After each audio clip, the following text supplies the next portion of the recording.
Hi Gemini, welcome. So tingnan natin ngayon anong mangyayari sa love life mo? Give me the message for Gemini.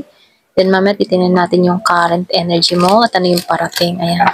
Start na tayo. Ano yung mangyayari sa love life mo?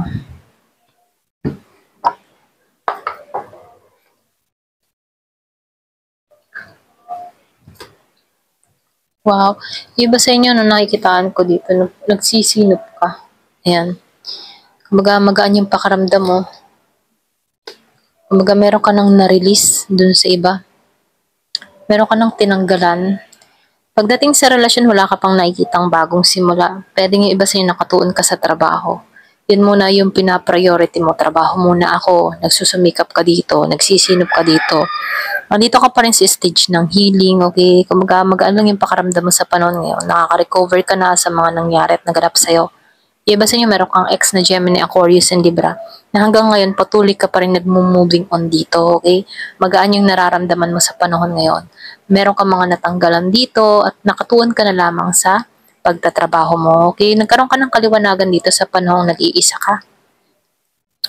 So dito nakikitaan ko rin dito, pagdating dito hindi ka muna nag-iisip ng relasyon. Work muna ako. Ganon yung energy mo.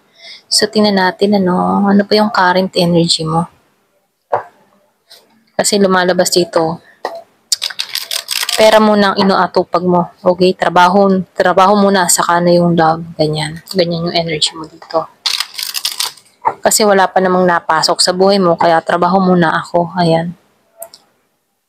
Kumbaga naka-recover ka na sa heart pain. Sa mga masasakit na nangyari, naka-recover ka na dun. Okay? Ayan, pasensya na kung meron kayong naririnig na tahol ng aso. Give me the message. Ano pa yung mensahe? Ano yung current mo? Current energy mo?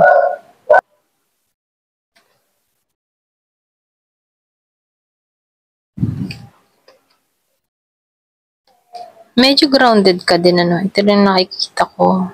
Iba sa inyo ibang tipo nasa healing process ka, nakaka-recover ka na, pinoprotektahan mo yung sarili mo, hindi ka basta-basta nagtitiwala. Ganon yung energy mo. Kasi dito, mas inuuna mo munang unahin yung prioridad mo kasi merong mga nawala sa'yo, okay? Kaya dito, andun yung motivation mo para sa pagbabago. So, lumalabas din dito, meron kang pinagdadaanan sa financially. Kaya ito muna yung inuuna mo, yung kaperahan mo. Pwedeng gusto mong makaipon, meron kang gustong maipundar.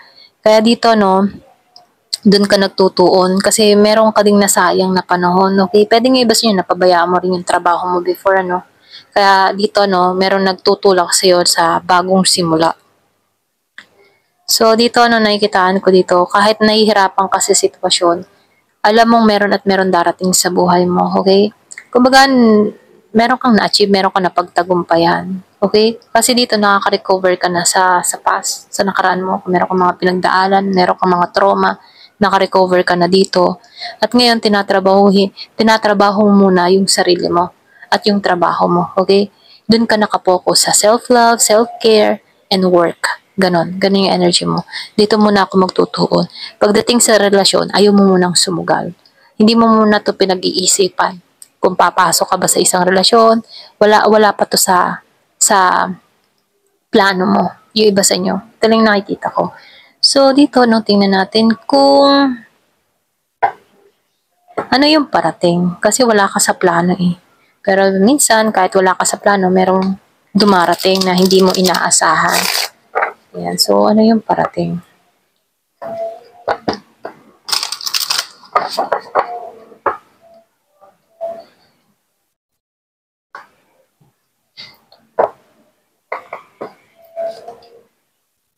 Wow.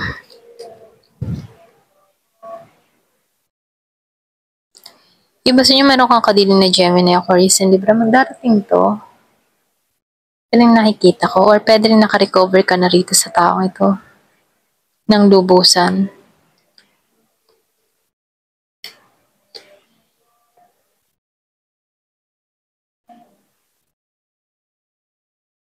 Yung iba sa inyo, meron ako nakikitang parating sa buhay mo na Taurus, Capricorn, and Virgo.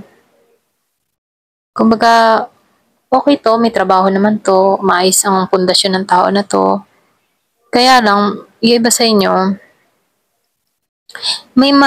mayroon kang karanasan na trauma, masakit na experience kay Gemini, Aquarius, and Libra. Kaya dito, no, hindi mo muna pinagtutuunan ang bagong love or bagong relasyon, ano. Kasi naranasan mo maghirap dito. Ito na yung nakikita ko, kaya medyo takot ka na magtiwala. Kumbaga, meron kang na-experience din na tao na arrogante, pwede rin masakit manalita, or pwede rin sabihin ma-pride. Napagtagumpayan mo 'to, eh, kaya dito 'no, parang meron kang nabunot na tinik sa puso mo kasi naka-recover ka sa mga masasakit na experience na 'to. Kaya dito, yung iba sa inyo, ayaw mo munang intindihin yung love, okay? Ayan, ito lang nakikita ko 'no, ayaw mo munang intindihin yung love, mas inuuna mo muna yung sarili mo, yung prayoridad mo sa buhay, yung pagtatagumpay mo, dun ka nakatuon. So lumalabas talaga 'no, kahit parating ayaw mo muna, ganun yung energy mo. So kung kanino man to, no, hindi halos lahat makaka-resonate, no. Kung halimbawa ikaw gustong-gusto mo, pwedeng ano, yung tipong halimbawa, ikaw gustong-gusto mo, hindi naman nasagap yung energy mo kasi marami naman kayong Gemini, ano. Pwedeng yung iba sa inyo, karamihan dito na Gemini, ayaw na. Kumbaga, mas pinagtupokusan mo muna yung iyong trabaho, yung pera mo, ganun. Doon ka nakatuon.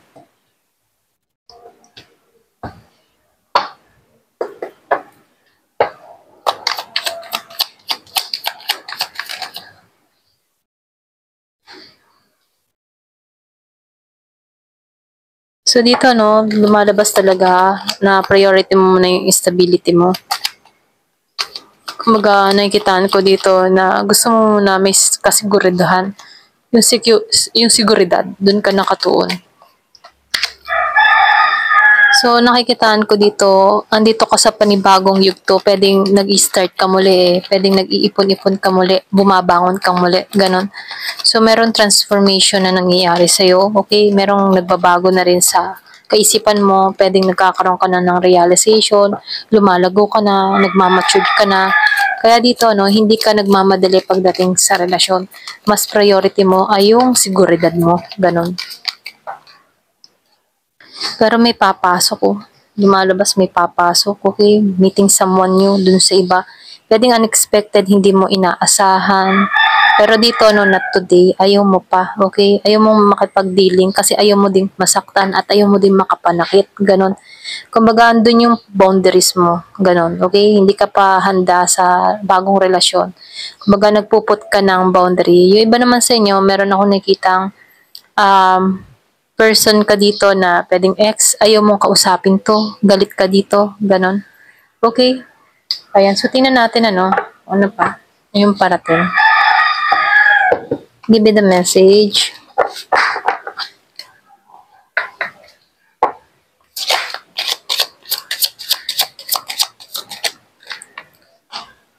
So, calling in your soulmate. So, nakikita ko dito, no, kung ikaw man ay isang single, gusto mo ng karelasyon kasi magkakaiba naman kayo na Gemini, marami kayong Gemini. Meron ditong humihiling, okay? So, kung meron kang gustong relasyon, ihiling mo to. Ayan. Magdasal ka, mag-affirmation ka, i-visualize mo kung ano ba yung taong gusto mo na ma-attract mo, okay? Ihiling mo, ganyan. So, meron ditong forgiving and learning. Kumbaga, ito na yung time para sa releasing at healing, okay? Kumbaga, release the past at maghilom ka rin sa nakaraan mo. Ganon. Yung experience mo dito sa nakaraan mo, ito yung makakatulong para sa'yo para mas mag-matured ka, para mas lumago ka, at para mas magkaroon ka ng malawak na pangunawa. Okay?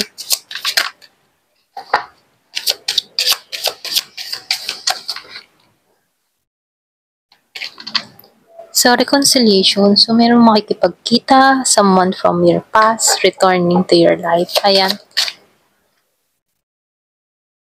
meron ding bago, ano, getting to know each other. Meron ditong papasok ding bago. So, nasa iyo yung decision, ano. Pwede ngayon, nasa process ka ng healing, ikaw muna ang inuuna mo at priority mo sa buhay, trabaho. Pero sa hindi mo inaasahan, meron din ditong ma-attract ang tao, ano. Yung tipong busy ka sa ibang bagay, pero kahit busy ka, meron ka pa ring ma-attract na tao. Ayan, hindi maiwasan. Kaya lang, nag-retreat, may retreat dito, no. Time to disconnect from the world. Kumbaga, ano, nakikitaan ko dito, meron kang inalisan, meron kang tinanggalan, or meron kang iniwasan, ano. Ganon, ito lang nakikita ko. Ayan, thank you for watching. Love and peace.